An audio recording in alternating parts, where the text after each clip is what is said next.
Allah Subhanahu Wa Taala ajar kita.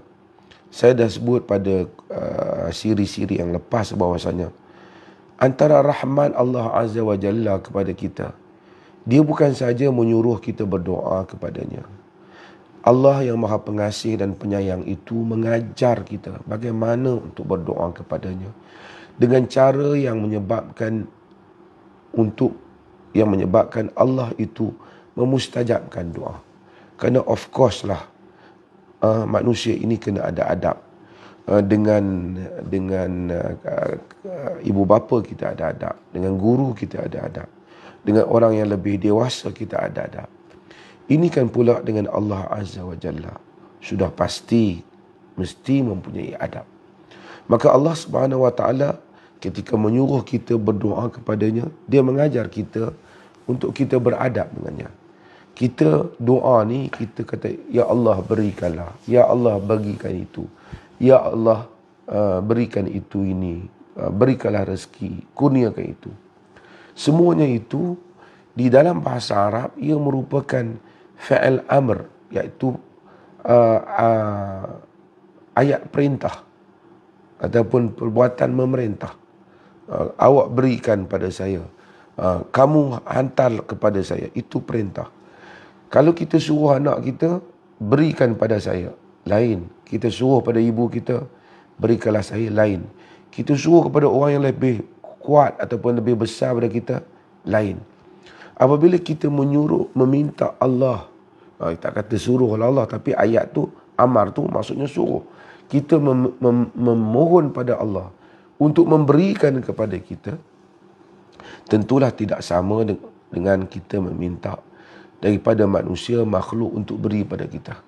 Allah bukan orang bawahan kita, bukan juga kawan kita, bukan majikan kita. Dia adalah pencipta kita yang memiliki segala-galanya. Apabila kita meminta Allah Subhanahu wa Taala memberikan kurnia pada kita, kita meminta kepadanya dengan penuh rasa hina diri, dengan penuh rasa ketakutan kepadanya, dengan penuh rasa ingin mengharapkan rahmat. Maka di dalam surah Al-A'raf ayat 56 ini, Allah menyatakan wad'uhu khaufan wa tama'a. Dan mintalah kepadanya, yakni kepada Allah, dalam keadaan kamu takut dan tamak. Dan takut, yakni kamu takutkan kepada azabnya. Kamu takutkan kamu buat silap kepadanya, salah padanya. Tapi dalam masa yang sama kamu tamak, yakni apa yang ada di sisinya. Kerana Allah itu tidak ada had apa yang ada padanya. Dia boleh memberikan apa saja. Dan kurniaannya itu maha besar. Allah itu Zul Fadlil Azim. Mempunyai kurniaan, mempunyai kelebihan yang maha besar. Kalau kita minta kepada orang, walaupun banyak mana kita minta dia, nak pergi minta banyak sangat pun, nanti kita akan rasa banyak sangat kot, nanti dia rasa. Pasti kita tahu manusia ada limit. Kita minta dekat majikan kita, walaupun dia kaya, dia minta, cik bantu saya 5,000. Kita rasa nak minta 50,000 macam melampau sangat kita ni, kan. Kalau kita jumpa orang kaya pun, nak pergi minta, kita ada limit. Kita kata banyak sangat tak boleh kan. Nanti dia kata apa pula. Namun Allah Azza wa Jalla tidak ada limit. Kerana Allah Subhanahu wa Taala memiliki segala-galanya. Dia boleh memberikan apa saja. Melainkan hal-hal yang telah ia tetapkan di dalam sunan kaun ini. Di dalam sunan, iaitu di dalam perjalanan alam ini, hal itu tak boleh berlaku. Kita minta ke Allah, Ya Allah, tak mau tak mau mati. Itu dia dah tetapkan. Kita mesti mati. Ya Allah, aku nak jadi malaikat. Tak boleh. Dia lahirkan kita lelaki. Ya Allah, jadikanlah aku ibu sedangkan kita bapa. Kita tak boleh lah. Kerana itu adalah peraturan alam yang telah ia tetapkan. Adapun selain daripada itu, Allah Azza wa Jalla tidak ada sempadan luasnya kurniaan Allah. Maka kita disuruh memohon kepada Allah Azza wa Jalla di dalam keadaan kita takut dan kita tamakkan, harapkan apa yang ada padanya. Itu yang kita sebut di dalam surah Sajdah yang kita baca selalu, tatajafa junubuhum 'anil madaji'i yad'una rabbahum khaufan wa tama'a. Tatajafa junubuhum 'anil madaja'. Nerenggang lambung-lambung mereka daripada tempat tidur mereka. Yad'una rabbahum khaufan wa tama'a. Mereka itu menyeru Tuhan mereka di dalam keadaan takut dan tamak. Ini dua sayap perjalanan hamba kepada Allah Azza wa Jalla. Yang pertama ialah hamba bila dia menuju Allah, pertama dia ada takut pada Allah. Kedua, dia tamak.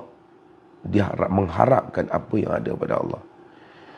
Untuk makhluk, apabila kita takut, kita menjauhkan diri daripadanya. Kita ingin selamatkan diri daripada kejahatan ataupun kezalimannya.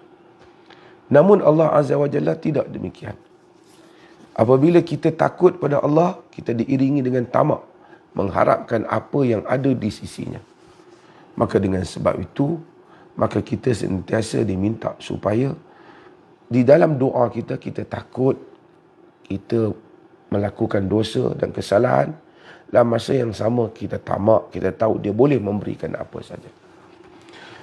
Nabi SAW, apabila Aisyah radhiyallahu anha bertanya Nabi SAW tentang ayat Allah. وَالَّذِينَ يُؤْتُونَ مَا آتَوْا وَقُلُوبُهُمْ وَجِلَةٌ أَنَّهُمْ إِلَى رَبِّهِمْ رَاجِعُونَ Ulaika yusari'una fil khairat wa hum laha sabiqun. Maksudnya, walladzina yu'tuna ma atau, orang-orang yang memberi apa yang mana Allah kurnia pada mereka, daripada kurniaan-kurniaan Allah, mereka memberi, mereka infak pada jalan Allah. Wa qulubuhum wajilah, dalam keadaan jantung hati mereka wajilah, jantung hati mereka takut. Annahum ila rabbihim raji'un, mereka itu akan pulang kepada Tuhan mereka. Ulaika yusari'una fil khairat, mereka itu adalah orang-orang yang berlumba-lumba kepada kebaikan. Wahum laha sabiqun, dan mereka adalah orang yang mendahuluinya. Aisyah radhiyallahu anha bila baca ayat ini ditanya Nabi SAW. Dalam hadis yang diriwayatkan oleh Imam Tirmizi, Aisyah bertanya Nabi SAW. Dia kata, ya Rasulullah, tentang siapa mereka ini? Ahumul ladhina yashrabuna al-khamr wa yasriqun. Adakah orang yang bila walaupun menderma, walaupun memberi, tapi duk takut ni, adakah kerana dia orang tu kaki minum arak ke? Kaki mencuri ke? Nabi jawab pada isteri dia Aisyah. Nabi kata, la ya bintas Siddiq. Tidak wahai bintas Siddiq. Yakni wahai anak as-Siddiq. Iaitu anak Abu Bakar as-Siddiq. Walakinnahum alladzina yasumun wa yusallun wa yatasaddaqun wa yakhafuna alla tuqbala minhum. Tetap wahai Aisyah, mereka itu orang yang berpuasa, bersalat, bersedekah. Tapi dalam masa yang sama mereka bimbang Allah tak diterima amalan mereka.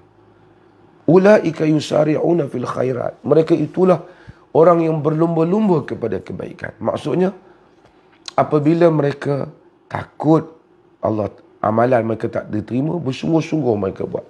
Wahum laha sabiqun, dan mereka mendahuluinya. Kita bila beramal, kita mesti bimbang, penuhkah ikhlas kita? Saya yang bagi kuliah pagi ini, sepatutnya kuliah ni mendapat pahala lah di sisi Allah. Tapi mesti terfikir sejauh mana aku ikhlas nak bagi kuliah ni. Sejauh mana aku beramal ni betul-betul kerana mengharapkan Allah. Sejauh mana aku fulfill salat dengan penuh makna salat yang Allah SWT kehendaki. Demikian itu, maka dengan itu kita akan bersungguh-sungguh untuk melakukan amalan itu. Dan Nabi SAW bagi hal itu untuk memahamkan kita tentang bagaimana hamba yang takut dan sentiasa bersungguh-sungguh untuk berdoa. Kita bila doa pada Allah, kita takut. Kita doa ni tak beradab penuh. Kita jaga betul adab kita.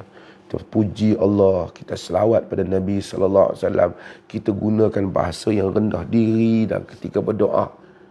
Takut tak beradab kita dengan Allah. Takut kita minta yang tak wajar kepada Allah Ta'ala melampau. Kita minta tu benda-benda yang salah umpamanya. Kemudian kita tahu Allah ni maha memberi. Dia boleh memberi apa saja apabila kita memohon kepadanya. Itu adalah merupakan nilai-nilai yang patut ada ketika kita berdoa.